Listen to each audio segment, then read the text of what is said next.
आप सुन रहे हैं मीता गुप्ता का पॉडकास्ट भारत तथा विश्व की लोक कथाएं, जिसमें मैं आपको सुनाती हूँ हर देश और राज्यों की हिंदी कहानियाँ और व्यंग्य।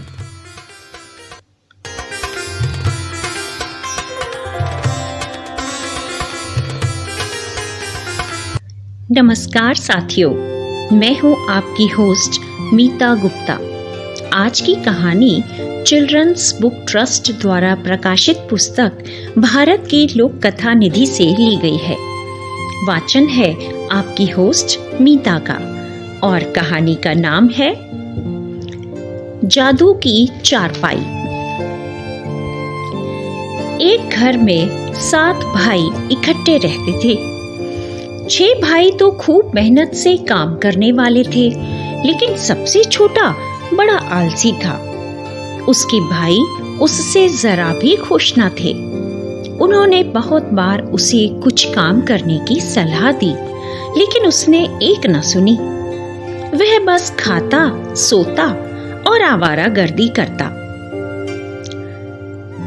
एक दिन सबसे बड़े भाई को अपने छोटे आलसी भाई पर बड़ा गुस्सा आया। उसने अपनी पत्नी से कहा कि जब छोटा भाई संध्या के समय घर आए तो उसे खाना मत देना। जब सबसे छोटा भाई शाम को घर आया और उसने भोजन मांगा तो उसकी भाभी बोली कि उसके लिए भोजन नहीं है। यह सुनकर वह गुस्से से लाल पीला हो गया। ऐसा व्यवहार उसके साथ पहले कभी नहीं हुआ था। इसलिए उसने निश्चय किया कि वह अब उस घर में नहीं रहेगा। दूसरे दिन सुबह ही उसने घर छोड़ दिया और अपना भाग्य आजमाने निकल पड़ा। जो पहली सड़क उसे दिखाई दी, वह उसी पर चलता चला गया।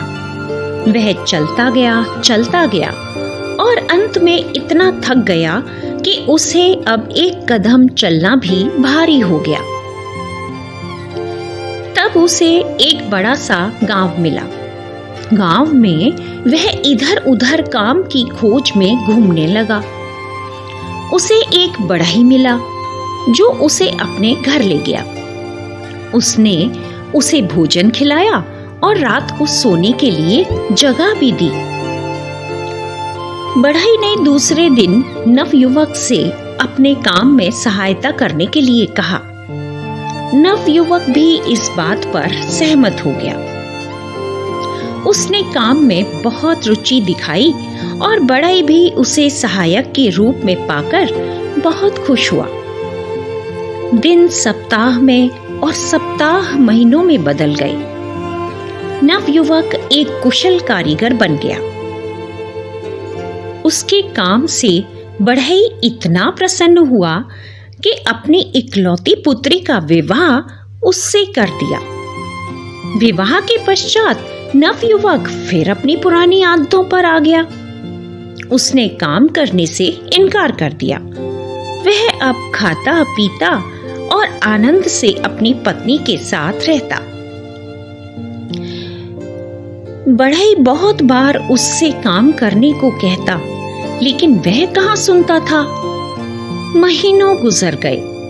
बढ़ई का क्रोध बढ़ता गया। अंत में उसने निश्चय किया कि बेटी और जवाई को अब और नहीं खिलाना है। उसने नवयुवक से कहा कि वह घर से निकल जाए और अपनी पत्नी को भी साथ ले जाए तथा अपना भाग्य कहीं दूसरे स्थान पर आजमाए। बढ़ई इतना क्रोधित था कि उसने नवयुवक और उसकी पत्नी को घर से ऐसा निकाला जैसे धक्का देकर बाहर कर दिया हो। फिर भी जाते समय उसने औजारों की एक पेटी उन्हें दे दी। यह रहा तुम्हारा दहेज। वह बोला, यदि इन औजारों का प्रयोग करोगे तो अच्छी तरह से रह सकोगे। नवयुवक और उसकी पत्नी वहां से बहुत दूर चले गए और एक छोटे से घर में रहने लगे। आरंभ में उनके पास थोड़े से पैसे थे, लेकिन 1-2 दिन बाद कुछ भी न बचा। अब उसकी पत्नी बोली, यदि तुम भूख से नहीं मरना चाहते हो तो जाकर कुछ काम करो। नवयुवक ने पूछा, मैं क्या काम करूं? वह बोली, जंगल में जाओ और कुछ लकड़ी काट कर ले आओ। उस लकड़ी से कुछ फर्नीचर बनाओ और उसे बाजार में बेचो। दूसरे दिन सुबह वह जंगल गया, वहां से कुछ लकड़ी काटकर घर ले आया। उसने बड़े परिश्रम से उस लकड़ी से कुछ फर्नीचर बनाया। अगले दिन उसने वह सारा सामान बाजार में बेच दिया। उसकी पत्नी प्रसन्न थी। वह अब वे चीजें खरीद सकती थी जो उसे घर के लिए चाहिए थी। इस तरह उसका पति काम करता रहा, लकड़ी काट कर लाता, सामान बनाता और बाजार में बेच देता। एक दिन वह अच्छी लकड़ी की खोज में जंगल में बहुत दूर निकल गया। वहां जब उसने 2 आदमियों को बातें करते सुना तो उसे बड़ा आश्चर्य हुआ, क्योंकि उसने चारों ओर देखा लेकिन कोई दिखाई ना दिया। वहां केवल 2 बहुत ऊंचे ऊंचे पेड़ खड़े थे। उनमें से एक पेड़ को उसने काटा और उसकी लकड़ी को घर ले आया। उस लकड़ी से उसने बहुत सुंदर एक पलंग बनाया। दूसरे दिन वह पलंग को बेचने के लिए बाजार ले गया। उसी समय उस देश का राजा वहां से गुजर रहा था। उसने उस सुंदर पलंग को खरीद लिया। उस दिन राजा नए पलंग पर सोना चाहता था। उसने नौकरों को आज्ञा दी कि उसका बिछौना नए पलंग पर लगाएं। खाने के बाद राजा अपने सोने वाले कमरे में गया और नए पलंग पर लेट गया। कुछ समय बाद राजा को ऐसा लगा जैसे कि कोई बातें कर रहा है। उसने देखा कि पलंग का एक पाया बाकी 3 पायों से बातें कर रहा था। पहला पाया बोला, मैं बाहर घूमने जा रहा हूँ, देखो मेरे जाने पर तुम तीनों पलंग को ठीक से टिकाए रखना, मैं जल्दी ही लौट आऊंगा। तब राजा ने पहले पाई को जाते हुए देखा। इस घटना के बाद राजा सो न सका।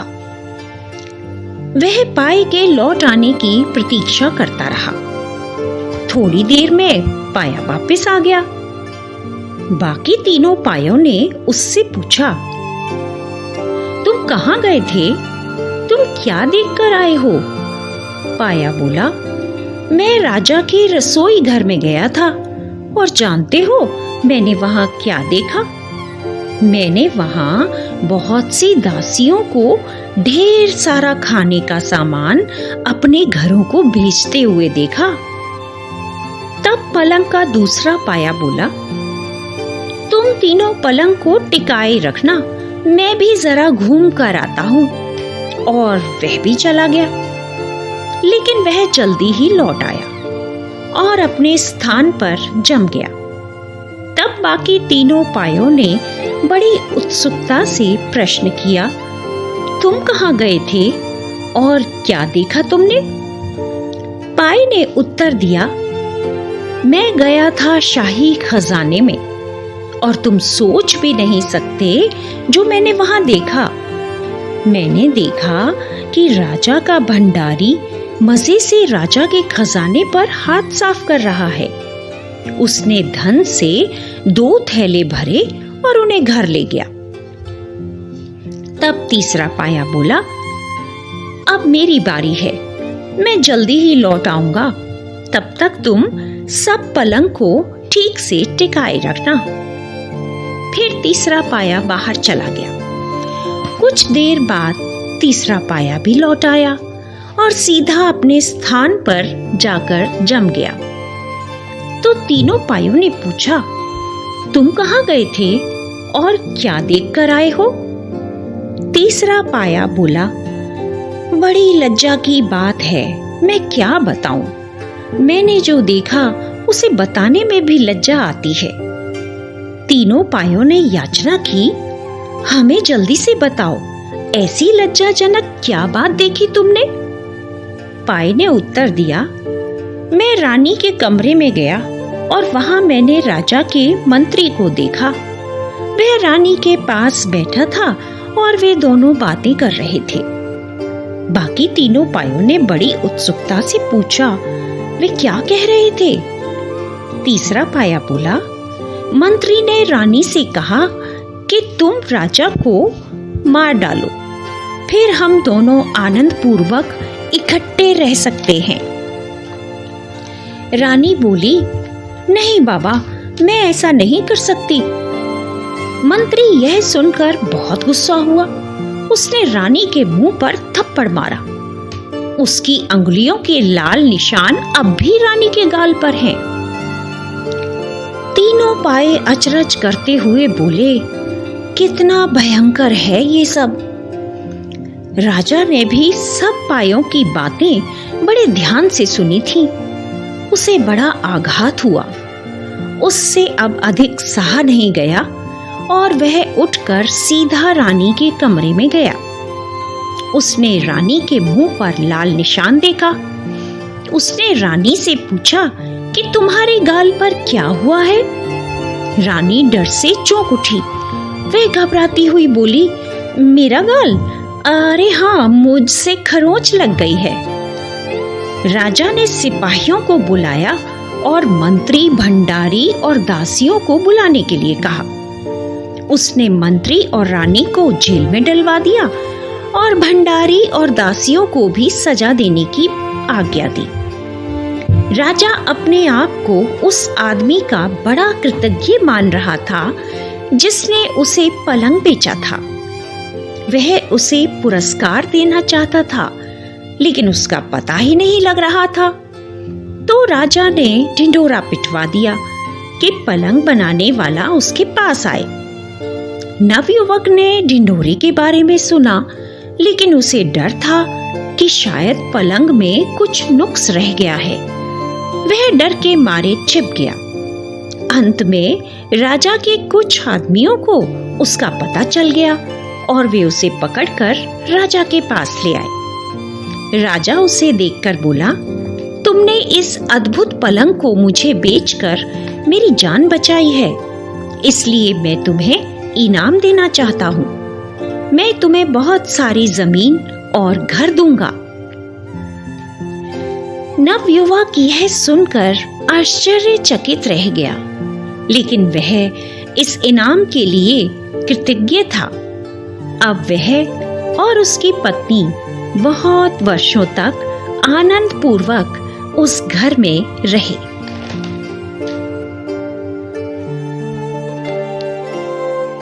अभी आप सुन रहे थे भारत की लोक कथा निधि पुस्तक की कहानी जादू की चारपाई। आशा है मेरा ये पॉडकास्ट आप सबको अच्छा लगा होगा। अगर आपको कहानी पसंद आई हो तो इसे लाइक, शेयर जरूर करें और मेरे इस पॉडकास्ट को सब्सक्राइब भी करें ताकि आप आगे भी ऐसी मजेदार लोक कथाएं सुनते रहें। धन्यवाद।